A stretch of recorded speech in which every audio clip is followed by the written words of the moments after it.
భారతదేశంలో గత 117 సంవత్సరాలలో టెంపరేచర్ సాధారణ స్థాయి కంటే 0.7 డిగ్రీ సెంటీగ్రేడ్ పెరిగింది. 21వ శతాబ్దం ఎండింగ్కి టెంపరేచర్ 4.4 డిగ్రీ సెంటీగ్రేడ్కి పెరుగుతుంది అని ఒక అంచనా. వడగాలుల ప్రభావం 3 నుంచి 4 రెట్లు అధికం అయ్యాయి. మరో 80 ఏళ్లలో మంచు కరిగి సముద్ర నీటి మట్టం 1 మీటర్ ఎత్తు పెరుగుతుంది.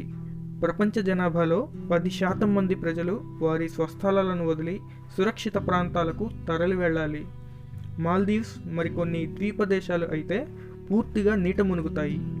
భారతదేశ తీర ప్రాంత ప్రజల మనుగడ ప్రశ్నార్థకమవుతుంది.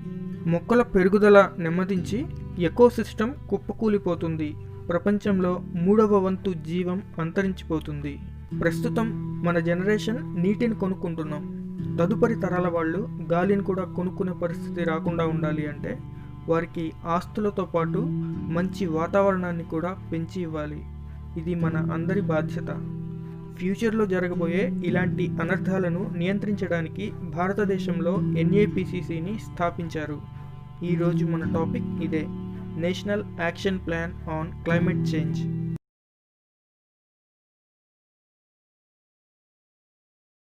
NAPCCని 2008లో ప్రైమ్ మినిస్టర్స్ కౌన్సిల్ వాతావరణ మార్పులను దృష్టిలో పెట్టుకొని లాంచ్ చేయబడిన ఒక పాలసీ. దీని ముఖ్య ఉద్దేశం ఏమిటంటే ప్రజాప్రతినిధులకు, గవర్నమెంట్ ఏజెన్సీస్కి, పరిశ్రమలకు మరియు ప్రజానికానికి వాతావరణ మార్పుల వలన కలిగే దుష్పరిణామాలు మరియు వాటిని నివారించే చర్యల గురించి అవగాహన కల్పించడం. ఇందుకోసంగా 8 నేషనల్ మిషన్స్ను లాంచ్ చేయడం జరిగింది. అవి national solar mission, national mission for enhanced energy efficiency, national mission on sustainable habitat, national water mission, national mission for sustaining the Himalayan ecosystem, national mission for a green India, national mission for sustainable agriculture, national mission on strategic knowledge for climate change. National solar mission, దీని నిర్వహణ ministry of new and renewable energy శాఖ చూసుకుంటుంది. దీనిని 2010లో launch చేయడం జరిగింది. దీని ముఖ్య ఉద్దేశం ఏమిటంటే పరిశ్రమలు, సిటీస్ మరియు వాణిజ్య సంస్థలలో సోలార్ పవర్ని ప్రోత్సహించడం. ఇందుకోసం సోలార్ వాటర్ హీటర్స్ వాడకం తప్పనిసరి చేయడం, పవర్ లభ్యత లేని గ్రామాలలో సోలార్ పవర్ని ఉపయోగించడం లాంటివి చేపడుతుంది.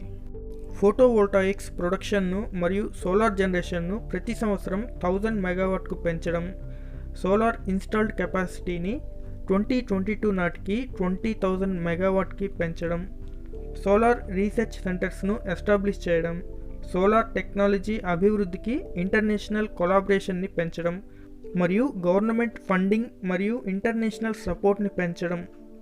అల్టిమేట్గా ఫాజిల్ ఫ్యూయల్ పవర్ కాస్ట్ కంటే సోలార్ పవర్ కాస్ట్ తక్కువకే లభ్యమయ్యేలా చేయడం వీటి ముఖ్య ఉద్దేశం.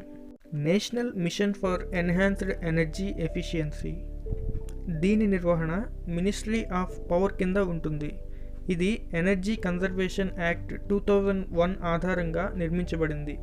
దీని ముఖ్య ఉద్దేశం పవర్ని ఎఫెక్టివ్గాను మరియు ఎఫిషియెంట్గాను వాడుకునేలా చేయడం. ఇందుకోసం భారీ పరిశ్రమలకు విద్యుత్ వృధా కాకుండా విద్యుత్ వినియోగాన్ని కొంతమేర తగ్గించమని టార్గెట్స్ ఇవ్వడం జరుగుతుంది. వీరు అచీవ్ చేసిన కమర్షియల్ యూనిట్స్ను ఎనర్జీ సేవింగ్ సర్టిఫికేట్స్గా కన్వర్ట్ చేయడం జరుగుతుంది. వీటిని ఎనర్జీ ఎక్స్చేంజెస్లో ట్రేడింగ్ చేసుకోవచ్చు. ఒకవేళ వీరు టార్గెట్స్ని అచీవ్ చేయనట్లయితే వీరికి ఫైన్ విధించడం జరుగుతుంది, లేదా వీరు ఎనర్జీ సేవింగ్ సర్టిఫికేట్స్ను ఎనర్జీ ఎక్స్చేంజెస్లో కొనుగోలు చేయవలసి వస్తుంది. ఎనర్జీ ఎఫిషియెంట్ అప్లయన్సెస్ మీద ట్యాక్సెస్ను తగ్గించమని ఈ మిషన్ సూచిస్తుంది. National mission on sustainable habitat, దీని నిర్వహణ మినిస్ట్రీ ఆఫ్ అర్బన్ డెవలప్మెంట్ అండర్లో ఉంటుంది.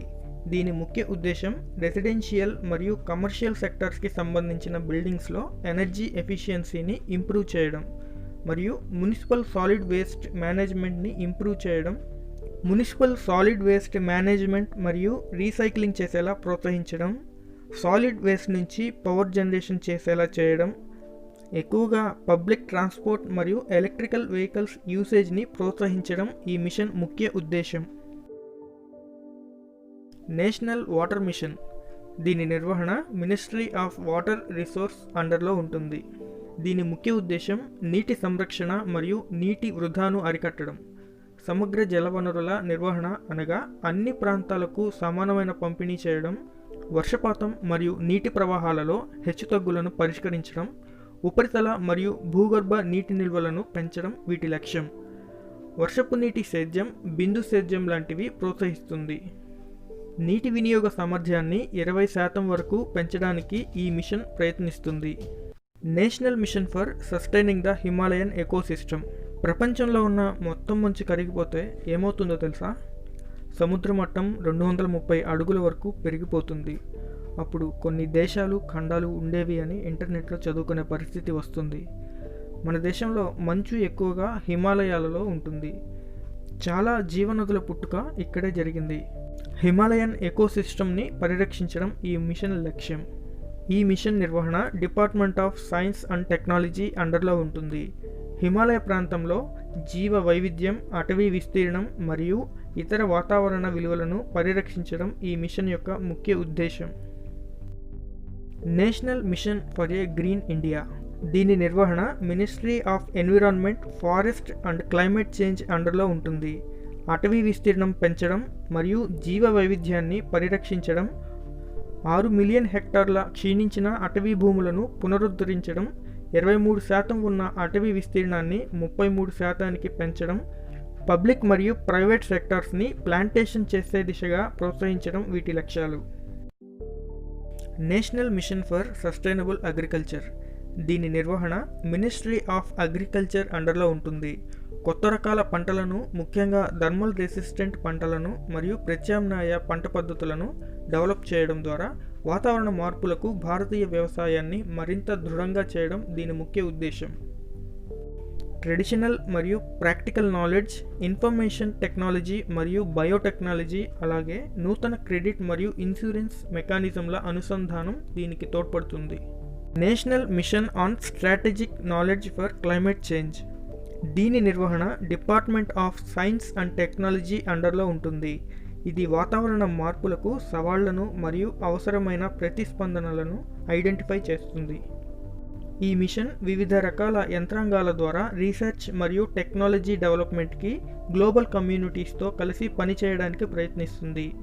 దీనికి సపోర్ట్ చేసే వాతావరణ మార్పు సంబంధిత సంస్థలు, విశ్వవిద్యాలయాలు మరియు క్లైమేట్ రీసెర్చ్ ఫండ్ ఉంటుంది. అంతేకాకుండా ఎన్ఏపిసిసి ఇన్ఎఫిషియంట్ థర్మల్ ప్లాంట్స్ రిటైర్మెంట్ను తప్పనిసరి చేసింది. సెంట్రల్ మరియు స్టేట్ ఎలక్ట్రిసిటీలు రెన్యూవబుల్ ఎనర్జీని కొనుగోలు చేయడం తప్పనిసరి చేసింది. అంతేకాకుండా లార్జ్ పవర్ కన్జ్యూమింగ్ ఇండస్ట్రీస్కి ఎనర్జీ ఆడిట్స్ మరియు ఎనర్జీ లేబులింగ్ ప్రోగ్రామ్స్ను ఇంట్రడ్యూస్ చేసింది.